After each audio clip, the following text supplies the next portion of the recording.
权势滔天的那年，我威逼战功赫赫的大将军当了我的群下面手，日日笙歌。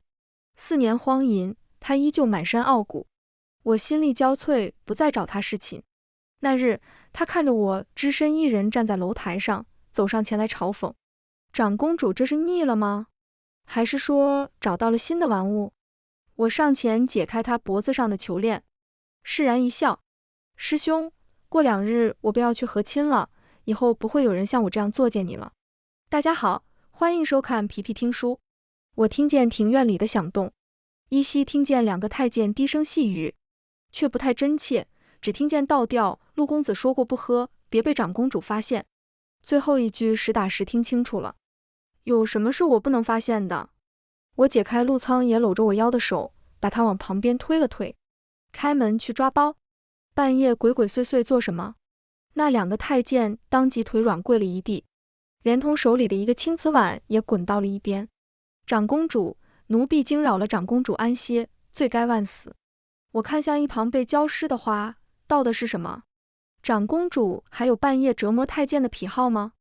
我回头，陆苍野站在门口，月光照着他清冷的脸与脖子上、锁骨上露出的红痕实在不相配。我闻到一股尿骚味，回身看其中一个太监已经尿了裤子，还有一个伏地发抖。我是什么罗刹吗？这么怕我？陆苍野走过来，给我披上披风。不用为难他们，前日长公主不是送了我一匣进贡的茶叶吗？我尝过后不喜欢，才吩咐他们偷偷倒掉。只是不想负了长公主一片好心，才让他们在夜里闹了笑话。你若是想罚我便是。可我明明听见了他们在说什么药。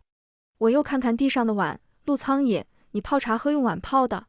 他突然捂住胸口，眉头紧蹙，好疼，好疼，眼看就站不稳。我上前扶住他，他的心跳得好快，肌肤相碰处如起了一团火。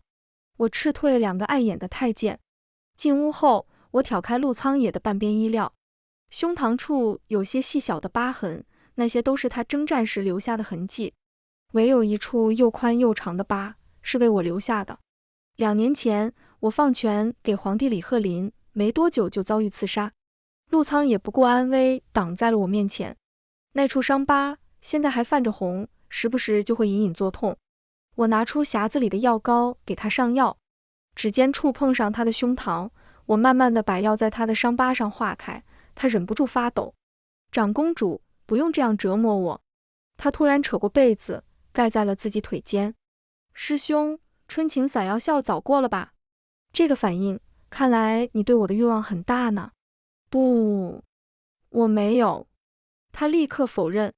半晌，他咬牙问：长公主，你还有没有去找沈书月的麻烦？抹药的手突然停下，很久没有听他提起沈书月了。我起身猛地把药瓶砸在他的额头上，血顺着他的眉骨流下来。陆苍野，你这是睹物思人了。这伤药是陆苍野重伤后，我让沈书月调配的。沈书月医术超群，要是留在御医署，定能有所作为。但他喜爱自由，常云游世间，行医救人。陆苍野跪在床上，苍野言语冒犯了长公主，请长公主责罚。一口一个长公主，我们在一块4年，你还记得我的名字吗？陆苍野，我李云婷，是万人之上的长公主，你再敢提这个名字下我面子，改天我就把你的沈书月抓回来，在你面前活剐了给你看。这夜我没有宿在他房里，摔门而去。陆苍野房里隐隐传来药瓶砸碎的声音。当初请他进长公主府时，他怎么也不肯依从我。于是我让影卫找了沈书月1个月，终于请回了京。沈书月看见陆苍野散着头发，手腕和脚腕上都戴着镣铐。李云婷，他是你的师兄，你怎么能这么对他？你做出这种离经叛道的事，师父知道吗？我最讨厌的就是有人在我面前时时刻刻提醒我，陆苍野是我的同门师兄。我掰过陆苍野的下巴，指腹在他薄红的唇上轻擦。吻我，不然我今天让他走不出长公主府。陆苍野甚至都没看他一眼，生怕多看一眼就会让我更加愤怒。他紧握着我的腰，把我按倒在贵妃榻上。我侧眼去看沈书月，他紧闭着双眼偏向一边。他们谁都没有看谁，偏偏这是让我最气的。他们都把对方放在心上。夜里我给陆仓野灌了药，沈书月就在罗围外面。陆仓野按着我荒唐了2个时辰，沈书月在外面站了2个时辰。我掀开帐子，让陆仓野伺候我穿衣。沈书月愣在一边，随后对我和陆仓野大骂：李云婷，你就是个疯子！陆仓野，你也是！你俩当真是绝配，以后没什么事别再来找我，商演乌耳。我被清晨的杜鹃吵醒，梳洗一番，进宫给母后请安。一逗留就是一早上，出宫已经艳阳高照。府中的侍卫急匆匆来跟我说，昭平郡主来了我府上，命令陆仓野舞枪。陆仓野额头受伤，扎着马尾，缠着一根白布条，玉面白袍。侍卫说他誓死不从，昭平就打了他一巴掌，你还当自己是清风朗月的大将军？面首的下场就是伺候好主子，等会儿我就跟长公主要了你去。反正我们经常换面首玩，他应该很愿意。陆仓野突然拧眉，黑眸冷如寒潭。他拿起长枪在昭平面前舞动，衣袂翻飞，长发飞扬。舞完后，昭平抚掌大笑，走到他面前，用香帕给他擦汗。陆仓野退开半步，昭平也不生气，心情大好。听闻陆家的枪法举世无双，在战场上斩获敌将无数，现在也就只能小打小闹，供人取乐了。他转身又回去坐在椅子上，吩咐陆仓野，接着舞吧，我让你停你就停。我心里很不是滋味。这些年，陆仓野都会在长公主府的教场上精进武艺，有时候一练就是一整天。我从不会让他在我面前表演舞刀弄枪。他这么努力，是想再回到战场的吧？可惜，我只想保住他的命。人人都道长公主荒淫无道，却不知还有个比我更荒淫的。昭平是我的姨表妹，当初把陆仓野收做面首后，她还说我总算是开窍了，一下子给我府上送来20个玉面郎君，还是当着陆仓野的面送的。当时我为了气他，全都养在了府上。他还是不肯主动找我，但我要宿在哪里，都会刻意让人去禀报给他。没多久，伺候他的下人就会来敲我的房门。陆公子说他心口疼，我去他房间时，他一副清高样。我没让他们禀报，只是伤口疼而已，不必劳烦长公主挂念。我不知道他是不是真的疼，但那里的伤毕竟是为我舍生入死才有的。后来很多次都会有人把我从别人那里叫走，说陆公子心里慌。我不知道是不是他故意的，就是不想让我宠爱别人，坏我好事。事实上，那些个阴柔的面首都不是我喜欢的，我只是拿他们来和陆仓野赌气罢了。我让侍卫快马加鞭赶回府上，昭平围着陆仓野转，不摇一晃一晃。陆仓野，你身材真好，我跟长公主要了你，你跟不跟我？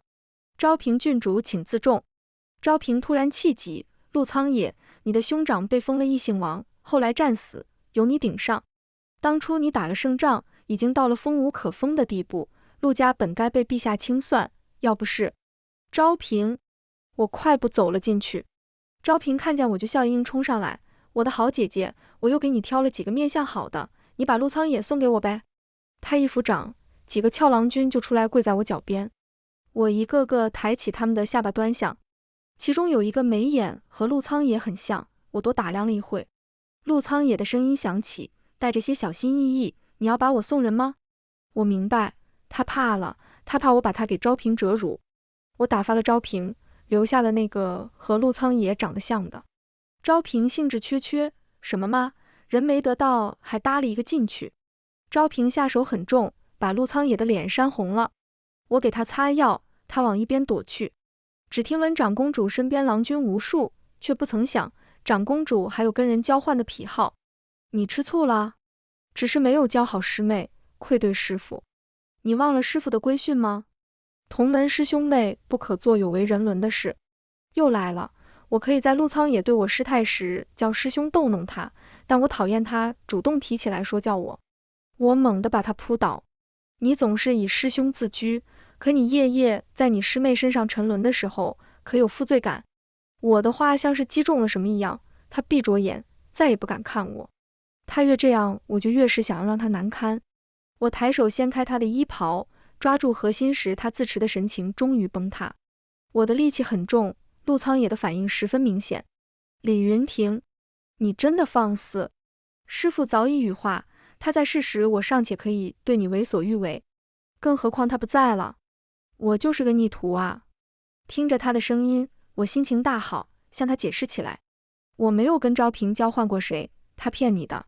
那些俗不可耐的郎君都没你好看。他今天的脾气格外大，我解释完后，他竟然反客为主。昭平今日说，陛下原本是打算清算陆家满门，有这回事吗？4年前究竟发生了什么？陆仓也更加放肆，我的头被撞到了床头，他抬手护住我的头顶。长公主不说，我会想办法知道的。说了他就会爱我吗？只怕会更恨我。毕竟是我让他再没了策马疆场的自由。他搂着我睡去，我又梦到了多年前我和陆仓野在南苍山的日子。他打坐，我往他头上放青蛙；他吃饭，我抢他碗里的菜。最后只换来他一句冷冰冰的无聊。我忍无可忍，在陆仓野认真研习的时候，抓来一条蛇放在他衣袍下。感受到一阵冰凉后，他终于追着我跑了整座山头。最后我不小心摔下小坡受了伤，还是他善心大发把我背回去的。师父发现我们逃课，问是谁带头的。是他。是我。我和陆仓野异口同声。没想到他会包庇我。我害陆仓野受了责罚，师父对关门弟子的责罚都一样，不分男女，凡是犯错就会罚在教场扎马步一整天。师兄受罚那天，我摘了果子去陪他，我拿着湿帕子给他擦满头的汗。师兄，你不是讨厌我吗？为什么要包庇我？他冷哼一声，你这小身板，扎一天马步，接下来1个月就别想着听师父传经授道了。气氛冷静，耳边全是鸟鸣和风吹竹叶的声音，伴随着我砰砰的心跳。他板着脸补充了句，我何时说过讨厌你了？不讨厌，那师兄是喜欢我吗？他突然瞳孔震颤，胡说八道。随后换了个地方扎马步，我提着果篮又跟过去。嘿嘿，师兄，吃个果子，师父今天下山去了，不会盯着你的。翌日，陆仓野在教场练武，汗渍顺着他的胸膛流到腹肌，在没入腰上缠着的布巾里。我在远处看着，我的侍女云霞羞涩地给他送去了水和布帛擦汗。云霞找他说了好多话，陆仓野专心地听着。我慢慢走上前，云霞说完了，红着脸扭过身和我撞个正着。他扑通一下跪在我面前，伏地发抖。我绕过他，一巴掌打在陆仓野脸上。压抑太久，连我的侍女也要勾引吗？我没有。我气笑了，没有你穿成，你不穿成这样给谁看？他拿起旁边架子上的衣裳穿好，我蹲下去看云霞。你和他说了什么？他咬着唇，一个字也不肯说。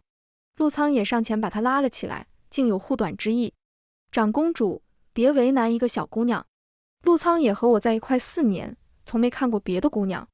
虽然不知道他们当时在聊什么，可云霞含羞的面容，陆仓野温和倾听的模样让我愤怒。我让侍卫把云霞按在凳子上打板子。陆仓野最后护着云霞，替她生生挨了几棍。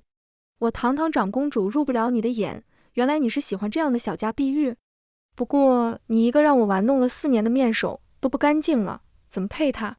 云霞的背后渗出了不少血，唇色发白，渐渐晕了过去。我没再去找陆仓野，昭平送给我那个和陆仓野相似的面首倒主动来找我。长公主，奴房里有很多新鲜玩意，你要不要去看看？新鲜玩意？比我对陆仓野用的还新鲜吗？在一众玩意中，我相中了个用玉石制成的球链，工艺极好，上面还雕刻了祥云纹。这有几个？他讪讪道：2个。都给我。长公主玩这么刺激的吗？他乖顺地戴在脖子上，我给他取了下来，2条都拿在手里，转身离去。等晚上去找陆仓野时，他脸色难看极了。你杀了云霞？我说过我和云霞什么也没有，你为什么还是不肯放过她？师妹，你以前不是这样的，我只是让云霞帮我打听当年发生的就是。她告诉我，当年害死我姑母的凶手并不是你，可现在她竟因我而死，你让家里等着她的父母怎么办？我把叮叮当当的球链套在她脖子上，往我跟前一拉。喜欢吗？今晚试试这个。带着他说你是我的乖狗，乖了我自然会安顿好云霞的父母。陆苍野冷哼一声，和别人用过的东西也拿来给我用。我嫌脏。嫌脏？是嫌球链脏，还是嫌我脏？他不再说话，我心中堵了一团积压已久的郁气，久久不散。我手里还有一条，反正他要摔，就让他摔吧。我放在一旁的桌上，离开了。陆苍野对我的厌恶，不会因为杀害他姑母的凶手不是我就改观。没了个云霞，还有沈书月，反正是谁都不可能是我。我突然觉得挺没意思的。李鹤林身边的总管太监给我递了拜帖，明日让我参加大朝会。我已经很久不参政了。翌日，我进了宫。李鹤林说，北蛮已经连破边境3城，消息3个月后才传到京都，无疑是出了卖国贼。随着城破的折子一本本呈上来，还有一本是北蛮的停战要求，让朝廷拿出诚意，对北蛮纳岁贡，让长公主和亲。现在已经没有可用之才，顶替陆苍野位置的守将是李鹤林派去的草包。看朝臣和李鹤林的意思是同意了，今日让我来就是让我去和亲的。我把折子砸在了李鹤林脸上。荒唐！我堂堂大国，竟到了向蛮夷纳贡的地步。皇姐，北蛮信使只给我们15日时间，如果不同意，还会继续攻城。现在边境士气大挫，将士弃城而逃的不在少数，再犹豫下去，可怎么办啊？你放心，等我们休养生息够了，我一定带兵把你接回来。所有朝臣纷纷下跪，求长公主为江山社稷考虑。浅妾一身安社稷，不知何处用将军。大殿里安静的落针可闻。我看着冷漠的众人，滚滚诸公都是好朝臣，还有你，我的好皇帝。师父曾说过，我是天命所归，所以我的天命所归就是用自己去换天下太平吗？这几日我没有去寻陆苍野，只常常在公主府最高的楼台北望，那里硝烟四起，哀鸿遍野，垂眼天子脚下，歌舞升平。长公主这是腻了吗？还是说找到了新的玩物？我回头，陆苍野站在身后，他脖子上的球链醒目，原来最后一条他没摔，我不明白他怎么又主动戴上了。这还是他第一次主动找我。我上前解开他脖子上的球链，可惜也用不上了。我释然一笑，师兄，过2日我便要去和亲了，以后不会有人像我这样作践你了。陆苍野突然紧紧抓住我的手腕，和亲？你这个长公主府封锁消息还真是密不透风，到底发生什么了？这4年你什么都瞒着我。我抓着他的手，带着他小跑回去。我拿出准备好的路引和一堆银票。陆苍野，我放你去找沈书月，我去和亲，这京城没有你的容身之所。李鹤林不会留下你，我会对外说你被我折磨死了，你换个身份离开吧。他目光一闪，声音沙哑，你当真要放我走？现在就走，我已经玩腻你了，没什么遗憾了。我背过身去，身后的人迟迟没有动静，只听得见他紊乱的呼吸声。我甚至幻想他能念着旧情上前来抱我一下，可他没有。我们之间又有什么旧情呢？脚步声越来越远，陆苍野引入浓浓的夜色里。和亲的花轿一路北上，时而中途歇脚，行至半月，已经是人困马乏的地步。向导官说，大约还有2个月才能到北蛮王庭。当晚吹起了大风，随行的人都晕倒在地。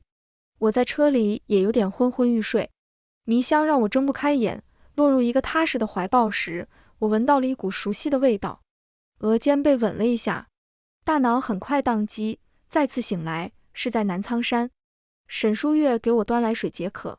我怎么会在这里？是你救了我？我狐疑道，我拆散了你和陆苍野，你不该恨我吗？沈书月还是那副平淡无波的表情，甚至有点无语。南苍圣人可有说过，他座下有个大弟子，下山游历多年，迟迟未归。可惜师门有规定，互相没见过的同门，师父不会明说是谁，怕的就是日后互相残杀。师妹，我向来不是个离经叛道的人，可偏偏一下子让我遇见了两个疯子。当年师弟重伤那次，他问我可曾有婚配，实则是故意当着你的面说的。他说他做了染指你的事，对不起师父，更对不起你。你父亲走的那天，他带着伤，追着你的马车追了50里。当初和师兄师弟下山游历，我不小心中了药，只有男子能解。身上越来越热，眼下只有陆苍野和梦玲。陆苍野一脸郑重其事地问我：师妹，你要谁？我要谁？我揽住陆苍野的脖子，迷迷糊糊，我要师兄，要师兄。那晚，我看到了陆苍野眼里的自责，他一边替我疏解，一边说着对不起。回到南苍山后，陆苍野就一直躲着我，我无比煎熬，跟他表明了心意。他没有回应，第二天不辞而别，去北疆从军了。我听师父的话，又在南苍山待了2年。父皇驾崩，边境又发生了战事，我带着辎重去塞北的路上，遇见了沈书月，他想去帮忙。和陆苍野2年未见，此时他穿着战甲，威风凛凛，又成了我高不可攀的样子，好像那2年的时光不是真的一样，我们也从没认识过。晚上巡营时，我暗暗跟在他身后，他被敌方的斥候一箭射中手臂，当场晕厥，我在黑夜中把他背了回去。这种秘制的毒箭，军医看了都无可奈何，只能等死。幸好带了沈书月来，陆苍野很快醒来。我猜测或许是因为我中药的那件事，让他讨厌上了我，以至于他问是谁把他从外面捡回来的时候，我会把沈书月推出去。这些天，我和沈书月忙前忙后的照顾他，他也不曾主动跟我搭话。我给他端药进去时，听见他高声问沈书月：多谢沈姑娘相救，不知沈姑娘可曾婚配？他可能真的不喜欢我。我忍住快要落下的眼泪，把药端进去放在桌上，当天下午就启程回京了。当时沈书月留在了军中，我一直以为是那段时日他们朝夕相处，情根深重，才会如今对他念念不忘。没想到都是陆苍野逼退我的手段。我诧异地看着沈书月：你是大师姐？他是怎么认出你的？他淡然一笑，以前帮着师傅打理经阁的时候，他见过我的画像。你们2个的事我不想掺和，烦请以后别再祸害我了。门外被敲响了，陆苍野立在门边。我能进来吗？沈书月起身往外走，这你得问师妹。我靠在床边，没有看他。我想起来在花轿上昏迷时额间那个吻，还有那股熟悉的气味，是他救下的我。他还局促地站在门外，长公主，我能进来吗？他慢慢走到我跟前，眼眶通红。李鹤林听信阉人谗言，怕我公母诞下皇子，陆家携幼子干政，威胁到他的地位，他嫁祸给你，你瞒着我。边陲百姓把天子庙换成了将军祠，李鹤林忌惮，拿出先帝遗诏，想要清算陆家，是你用实权和他交易，才保全了陆家一脉，你瞒着我。明令宋云霞出府，请大夫给他医治，你让人跟我说是你杀了他。你说你荒淫无道，十恶不赦，你要我恨你吗？可我恨不起来。如果我说是我甘愿留在你身边的，你还会信吗？在长公主府的那些冷眼相看，全都浮现在眼前。护了他4年，却始终不见一颗赤诚的心。当年你在贤妃陵前说我被权力迷了眼，为了给李鹤林铺路，不惜杀害你的亲姑母。我没后悔救下你，陆家满门忠烈，不该有此下场。我后悔的是这几年一直妄想得到你的真心。师兄，以前是我逾越了，我现在已经不喜欢你了，以后也不必再见了。陆苍野声音颤抖：不喜欢了？你说过要求我一辈子，怎么就不喜欢了呢？他拿出上次的球链，锁在了脖子上，把一头递给我，又主动拿过我的手，把脸放了上去。云儿喜欢吗？云儿，以前在南苍山求学时和他相熟了，他是这样唤我的。可我以前想要的从来没得到过，现在未免太晚了。我解下球链，砸在地上，碎得4分5裂。陆苍野，你这样真的很贱。这几天，陆苍野都不敢出现在我面前，只在我和师姐采药制药的时候远远跟着。沈书月说：你真不打算理师弟了？我喜欢了他那么多年，一直都是我主动，是个人都会累。对了，他救我出来，送亲的队伍没人发现端倪吗？李鹤林会知道吗？那个梯架是师弟豢养的死士，一荣主了得，没人会发现的。走到一片密林，突然听见前方的树丛中传来动静，一只眼睛发红的野猪蓄势待发，准备朝我这里奔来。幸好追的不是师姐，我跑得还算快，把野猪往另一边引开。陆苍野在身后飞来一把匕首，扎中了野猪的屁股，然后野猪跑得更快，朝我这边撞来。他踩着树飞过来，把我扔到了一边，自己被那头凶狠的野猪顶飞了。他重重地撞在树上，树上带刺的果子被他砸落了一地，野猪被吓跑。我惊魂未定，腿上已经被荆棘划了好大一条口子。陆苍野爬起来，在我面前蹲下，上来，师兄背你下山。我腿实在很疼，没有逞强，爬上了他宽阔的背。他背着我慢慢走着。还记得这里吗？这里有个小坡，当年你在我衣袍下放了好大一条蛇，气得我追了你整座山头，你就从这里滚下去摔伤了，还是我把你背回去的。当时师傅，够了，我早就忘记了，我不是一个念旧的人。这一路他没再说话，走到一半，我突然感觉到胸前湿漉漉的，我稍微挺直了身板，看见衣袍被染红了一片。陆苍野的背后一直在渗血，他方才救我时砸在长满刺的树上了。陆苍野，你流了很多血。他背着我加快了步伐。这算什么？师兄不疼，还能背着你跑呢。快到家时，陆苍野突然晕倒，面色苍白。我和师姐一起把他拖了进去。师姐医术高超，陆苍野很快醒了过来。他说陆苍野是因为我受伤的，所以理应由我去给他送药。陆苍野很会卖惨，装了1个月病，知道我不吃这套后也不装了。我们的关系不温不火，他时常下山，也不知道干什么去了。1月后，信使800里加急赶到皇城，长公主一入王庭就被行了千阳礼，最后车裂而亡。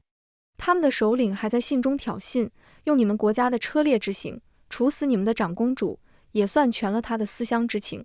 听到这个消息，我连着吐了3天。如果我真的去了，受辱的就是我，顶替我的人何其无辜。北蛮没有信守承诺，用李鹤林送去的岁贡补充军械和兵力，边境80%彻底沦陷，很多流民南迁，当地的官员不给开城门，甚至屠杀百姓。李鹤林在大朝会上一筹莫展，派去的草包早就被当时追随陆苍野的副将砍了。陆苍野重整了当初急流勇退的陆家军，在朝堂上主动请缨。现在边境80%民不聊生，再不行动，您坐下的江山还能安稳多久？别因一己之私担下千古骂名。陆苍野直言不讳，李鹤林再恨陆苍野，也不能再让事态这样发展下去，将虎符给了他。出征前一晚，我回房掌灯，烛火并不亮堂，李苍野站在我前面，他突然用力把我抵在墙上，嗓音低涩：明日大军便要开拔，你没有什么想对我说的吗？你发什么疯？师兄，你逾矩了。他一介武夫，和我之间力量悬殊，我丝毫动摇不了他。屋内寂静，陆苍野的心跳声在我耳边盘旋。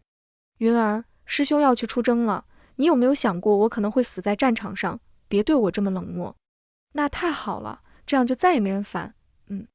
我未说完的话被他用唇齿相封。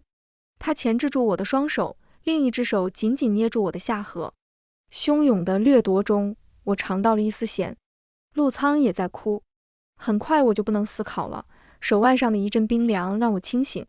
他松开我，我一巴掌打在他脸上。我看清了手上的东西。这是什么？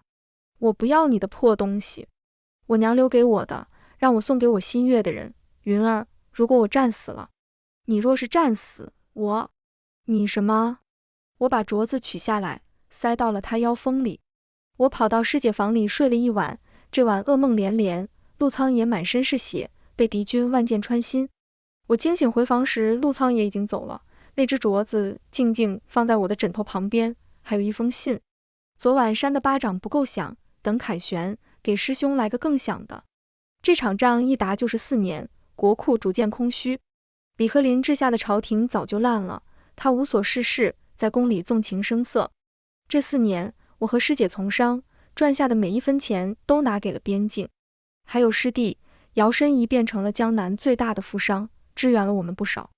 第2年，陆苍也被敌军伏击，炸成了重伤，我和师姐还去看过。那时候他躺在帐中气若游丝，嘴里一直念着我的名字。八成尽毁，百姓无以为家，我的云儿还没原谅我，我不能死，我不想死。师妹，对不起。当时看他快要死了，还念着家国天下，我确实有点心软。我和师姐每年都会去给将士们送冬衣。陆苍野见我们发放完了冬衣，会小心翼翼地问我：没有我的吗？好冷。师姐拿出了更加保暖的里衣，在这呢。那能亏待你啊？陆苍野问：谁做的？师姐：不知道是谁亲手做的。我问呢，那人只说你好歹是主帅，要冻死了可就没有主心骨了。他出征的4年，每月都会给我寄书信回来，无非就是说军里有什么趣事，追忆一下以前和我在南苍山的事，或是对我的思念，或捷报应该会随家信一同入京等等。什么大事小事他都会扯上一大堆，信纸鼓鼓的。我心里那股气竟是跟他治了4年，一封也不曾回过。这场硬仗打得北蛮起码要休养生息10几年。陆苍也乘胜追击，让他们把当年坑来的岁贡都还回来，不然就打到他们老家去。陆苍也得胜还朝那天，百姓夹道迎接。我站在城楼上看他，又1年不见，他好像糙了许多，眉目锋利，下巴上都有了清茶，不过看起来更有风姿了。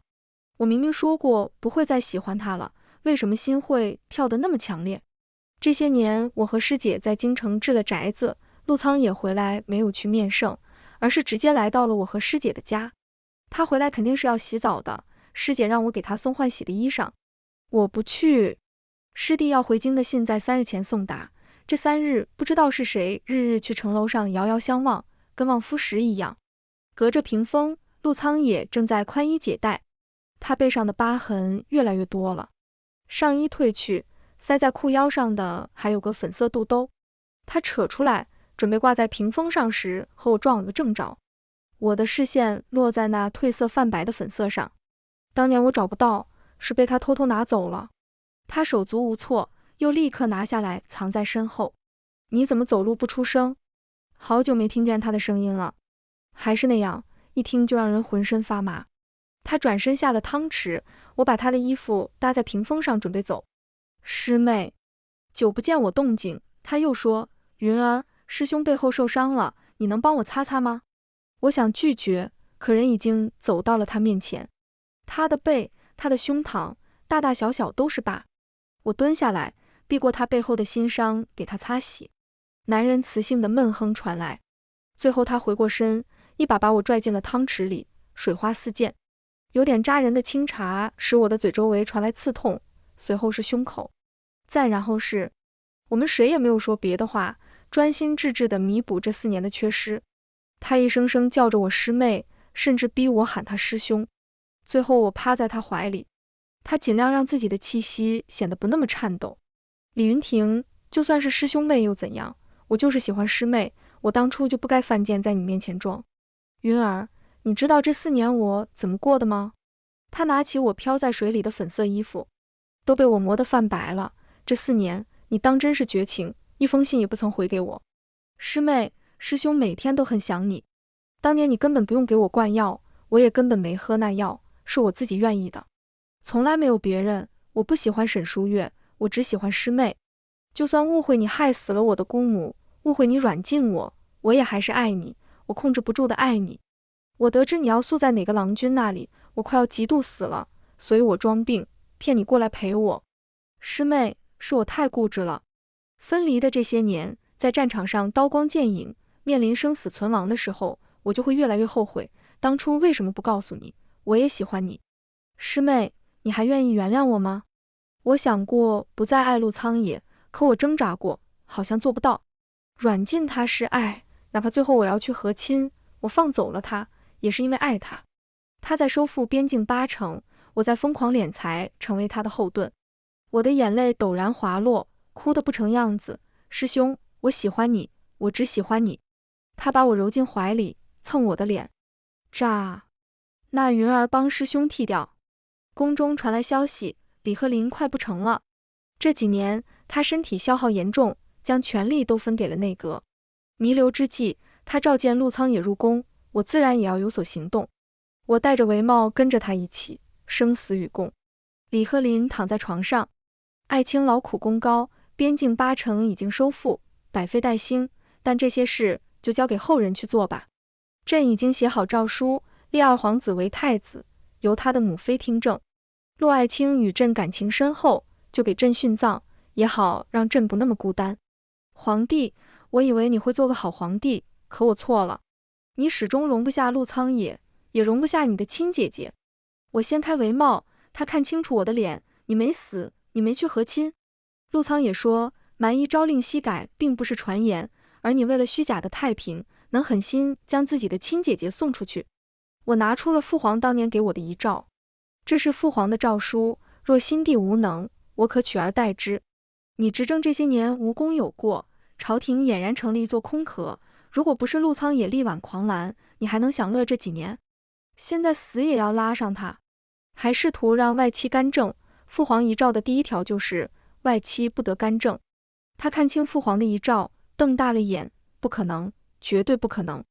陛下，趁现在还有点力气，写下禅位诏书。父皇的遗诏我就不公之于众了，让你少担些骂名。我会保全二皇子的性命，不然他登基，陆苍也随你殉葬，我也不能保证他能不能坐稳这个位置。李鹤林突然悲戚道，皇姐，骆爱卿，你们还记不记得，朕小时候，你们从南苍山回来，朕被太傅罚抄，你们2个在一旁帮我抄了几10页，那时候多好啊！可为什么会变成这样呢？忌惮功臣，猜忌手足，权力会让人变得不再纯真。李鹤林也不会再像小时候那样追在我身后黏着我叫皇姐。他最终妥协，写下禅位诏书。我登基后，李鹤林的旧臣纷纷告老还乡。当年我执政时，跟着我的老臣都重返朝堂。这半年，肃清朝纲可谓心力交瘁，可我有一把好刀，指哪刺啊？龙椅上，陆苍也埋在我脖颈处，一副恃宠而骄的样子。陛下，我要做皇后。我咬了咬他滚烫的耳朵。做皇后，那就看你做的好不好了。他轻笑，势在必得地说，那自然是做得好了。是很好，只是每每上朝，我就不敢直视龙椅。全文完，皮皮听书，感谢您的观看，每天上新精彩小说，喜欢就订阅吧。